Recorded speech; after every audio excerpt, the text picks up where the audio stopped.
Okay hello. तो हमने last class में बात कर ली मैटर की, ठीक है। तो मैटर क्या होता है वगैरह वगैरह। इस क्लास में हम देखने वाले हैं स्टेट्स ऑफ मैटर। स्टेट्स मतलब किस स्थिति में, अब हिंदी में स्थिति बोलते हैं वैसे तो, किस स्थिति में कैसे रूप में तुम्हें मैटर मिलने वाला है। मतलब अपने आसपास चीजें देखो, हवा है, पानी है, चीजें पड़ी हुई हैं, ठीक है। तो किस स्टेट में तुम्हें देखने को मिलेगा जो तुम्हारा मैटर होगा। मतलब सबसे पहला स्टेट जो है उसको हम बोलते हैं सॉलिड। हम वाटर का एग्जांपल लेके चलते हैं। चलो वाटर, तुम्हें वाटर कितने तरीके से मिल सकता है। एक तो सॉलिड फॉर्म में, मतलब आइस के फॉर्म में मिल सकता है, ठीक है, कोई दिक्कत वाली बात नहीं है। अगर वाटर को ही हम दूसरे फॉर्म में देखें तो किस फॉर्म में मिल सकता है, हमें लिक्विड की फॉर्म में, ठीक है। लिक्विड मतलब वाटर, सिंपल सी बात है। और तुम्हें एक और फॉर्म में मिल सकता है, और वो क्या है, गैस मतलब स्टीम की फॉर्म में मिल सकता है कि नहीं मिल सकता। खुद सोचो तो वाटर ही, अगर सिर्फ वाटर को ही देखें तो तुम्हें तीनों फॉर्म में देखने को मिलता है। तो इन्हीं को क्या बोला जाता है, स्टेट्स बोला जाता है। मैटर के स्टेट्स, मैटर तुम्हें किस किस रूप में देखने को मिलेगा, और ये बात शायद तुम्हें पता होगी, बट कोई बात नहीं।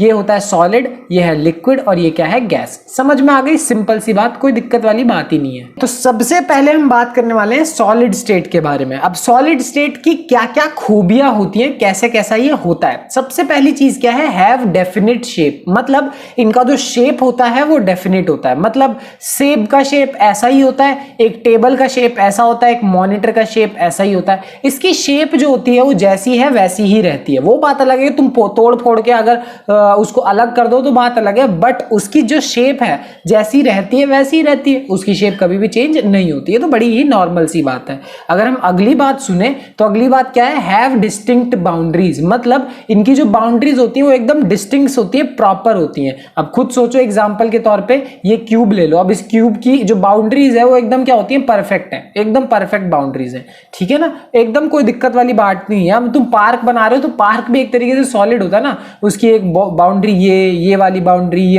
मतलब इनकी बाउंड्रीज एकदम क्या रहती है, परफेक्ट रहती है, ठीक, नॉर्मल सी बात। अगली बात क्या है, हैव रिजिडिटी एंड इनकम्प्रेसिबिलिटी। अब रिजिडिटी का क्या मतलब है, ये तो तुम्हें पता है, एकदम ठोस होते हैं। ये क्या होते हैं, ठोस। ठोस समझते हो ना हिंदी में, एकदम मतलब टाइट होते हैं, सिंपल सी बात है कि नहीं।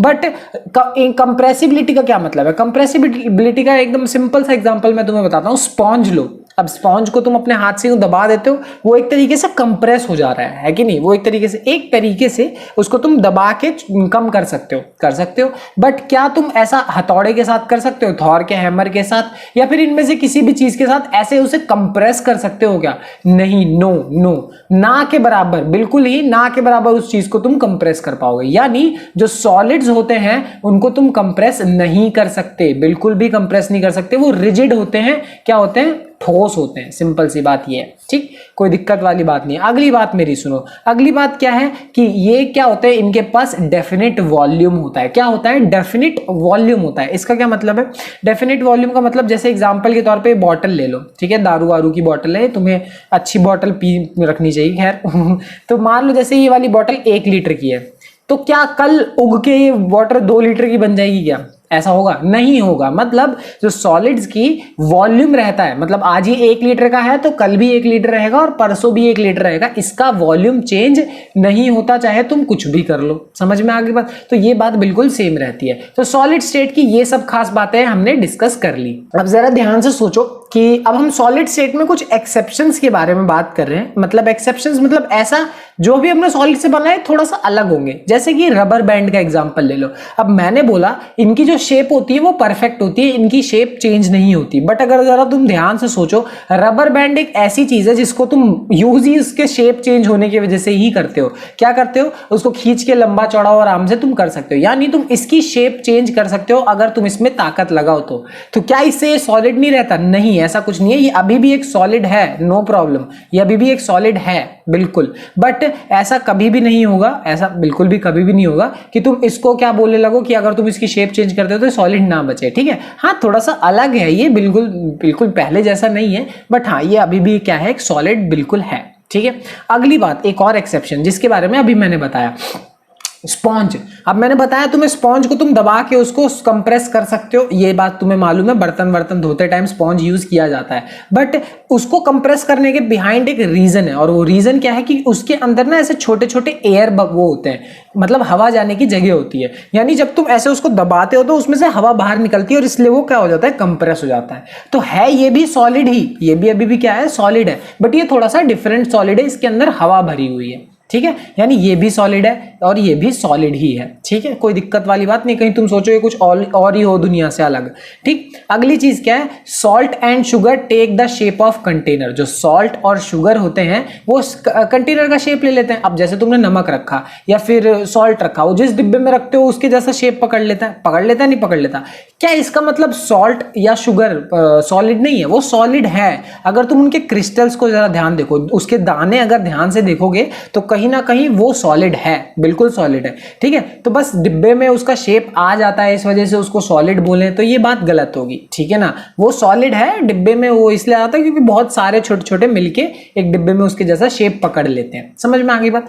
तो नॉर्मल सी बात है, ये सब क्या थे, एक्सेप्शंस थे, थोड़े से डिफरेंट थे सॉलिड से, ठीक है ना। अगला स्टेट जो था हमारा वो क्या है, लिक्विड स्टेट। अब लिक्विड स्टेट की जरा बात सुनो, ये क्या होता है, सबसे पहली बात क्या है कि वो फ्लूइडिटी होती है, उसके अंदर फ्लूइडिटी है और वो रिजिड नहीं होते। इसका क्या मतलब है, फ्लूइडिटी का मतलब है फ्लो कर पाना, क्या कर पाना, फ्लो कर पाना। अब तुम्हें ये बात बड़ी ही अच्छे से मालूम होगी कि जो लिक्विड्स होते हैं वो फ्लो कर पाते हैं, नदी बहती है, कोई भी चीज बहती है वो ज्यादातर मतलब लिक्विड ही होती है, पानी ही होती है। अब जैसे ये लिक्विड है, ये मस्त लिक्विड है, मतलब लगा दी मैंने तो फोटो, बस सुंदर सुंदर है, बट तुम खुद सोचो, जैसे कभी भी किसी चीज को मिक्स करोगे तो वो फ्लूइड होता है क्योंकि वो आराम से फ्लो कर सकता है, सिंपल सी बात है। फ्लूइडिटी का मतलब होता है फ्लो कर सके। तो ये रिजिड नहीं होते, ये ठोस जिसे कहते हैं, ठोस नहीं होते, बिल्कुल भी ठोस नहीं होते, ठीक है ना, ये बात ध्यान रखना।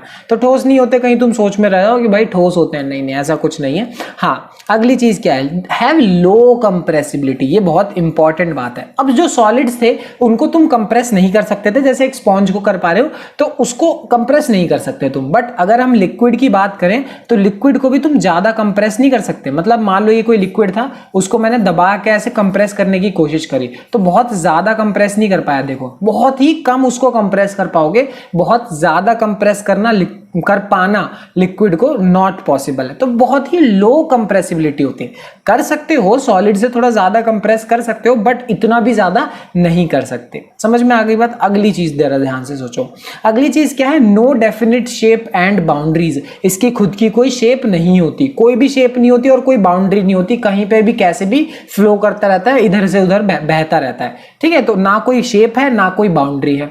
और अगली बात अगर जरा ध्यान से सुने तो वो क्या लिखा है, take the shape of vessels, मतलब जिस बर्तन में डालोगे उसके जैसा शेप पकड़ लेगा, ग्लास में डालो या बॉल में डालो, जिस शेप में डालो वैसा ही वो क्या पकड़ लेता है, मतलब जिस बर्तन में डालो उसके जैसा शेप पकड़ लेता है। बड़ी ही सिंपल और छोटी सी बात। जरा अगली बात सुनते हैं, अगली बात क्या है, हैव डेफिनिट वॉल्यूम, ये बहुत इंपॉर्टेंट बात है। अब इसका क्या मतलब है, इसका मतलब ये है कि सोचो इस जग में मान लो 1 लीटर पानी है, 1 लीटर। अब मान लो इसको तुमने 2 ग्लास 3 ग्लास जितने भी ग्लास में डाला, अगर ग्लास में डालने के बाद क्या इसका वॉल्यूम कम हो जाएगा, क्या 1 लीटर आधा लीटर बन जाएगा, 0.5 लीटर बन जाएगा, या 1 लीटर 2 लीटर बन जाएगा? ऐसा कुछ नहीं होगा। मतलब अगर 1 लीटर पानी है, चाहे उसको तुम जग में रखो चाहे ग्लास में रखो, 1 लीटर पानी 1 लीटर ही रहेगा, ऐसा ये नहीं होगा कि वॉल्यूम चेंज हो जाएगा। समझ में आ गई बात? तो मतलब ये मत बोलना है कि भैया 1 लीटर पानी तो ग्लास में नहीं आ पाएगा, इसलिए मैंने बोला 1 ग्लास की जगह से 2-3 ग्लास हो सकते हैं, कोई दिक्कत वाली बात नहीं है। बट हाँ समझो मेरे कहने का मतलब क्या है कि वॉल्यूम चेंज नहीं होता, चाहे कुछ भी एक बर्तन में डालो या दूसरे बर्तन में डालो। हाँ शेप जरूर चेंज हो सकती है बट वॉल्यूम चेंज नहीं होता। तो तीसरा और आखिरी स्टेट हमारे पास क्या है, गैसियस स्टेट, जिसकी हम सबसे पहली बात क्या है, इसमें भी फ्लूइडिटी होती है।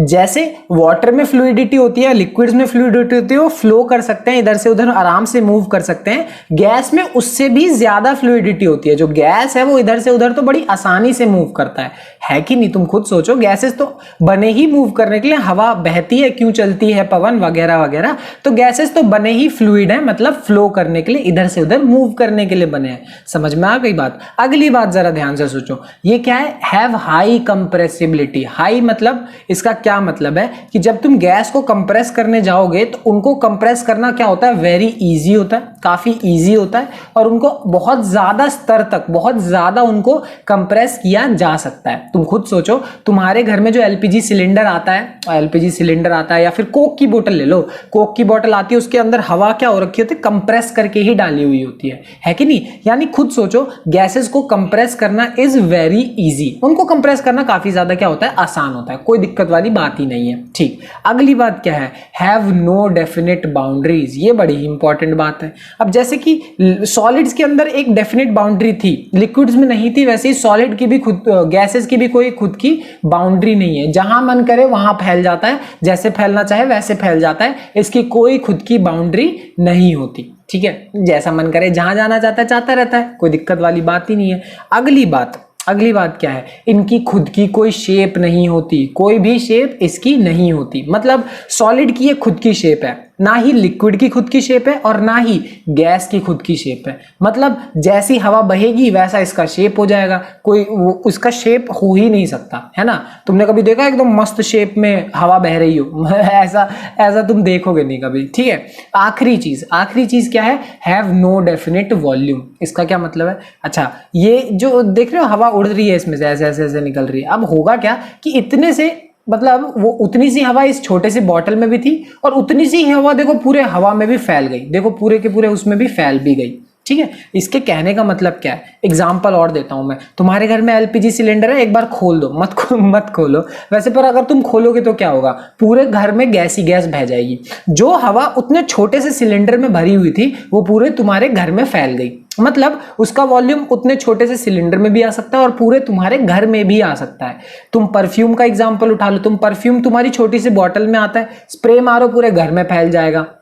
तो वो क्या होता है कि पूरे घर में भी फैल सकता है और छोटी सी बॉटल में भी आ सकता है, यानी उसका खुद का कोई वॉल्यूम नहीं है। तो अभी जो मैं बोल रहा था ना कि 1 लीटर ही रहेगा, वो चेंज नहीं होगा, बट गैस में ऐसा नहीं होता। अगर मान लो ये जो कैन है, ये मान लो 300 ml का है, ठीक है, तो 300 मिलीलीटर का कैन है, तो ये फैलने के बाद 1 लीटर 2 लीटर 10 लीटर बहुत ज्यादा फैल सकता है। गैस की तो वो बनाई इस तरीके से, वो ज्यादा से ज्यादा फैलने की कोशिश करेगा।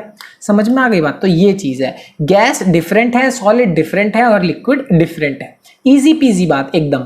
आज की क्लास के लिए इतना ही। मतलब सॉलिड, लिक्विड और गैस में हमने जान लिया कि सॉलिड कैसे हैं, लिक्विड कैसे हैं और गैस कैसे हैं। अब ये चीज तुमने ऑलरेडी छोटी क्लास में पढ़ी है, कहीं ना कहीं, सारी पढ़ी हो ना पढ़ी हो, काफी हद तक तुमने पढ़ा हुआ है। अगली क्लास में हम एक तरीके से कंपैरिजन करेंगे, किसके बीच में, solid versus liquid versus gas के बीच में, तीनों के बीच में हम कंपैरिजन करने वाले हैं कि कैसा कंपैरिजन होगा, और वो ज्यादा मस्त है और वो शायद तुमने ना पढ़ा हो। ठीक है, तुम्हारे लिए नया होने वाला है। ठीक है, चलो मिलते हैं अगली क्लास में, बाय बाय।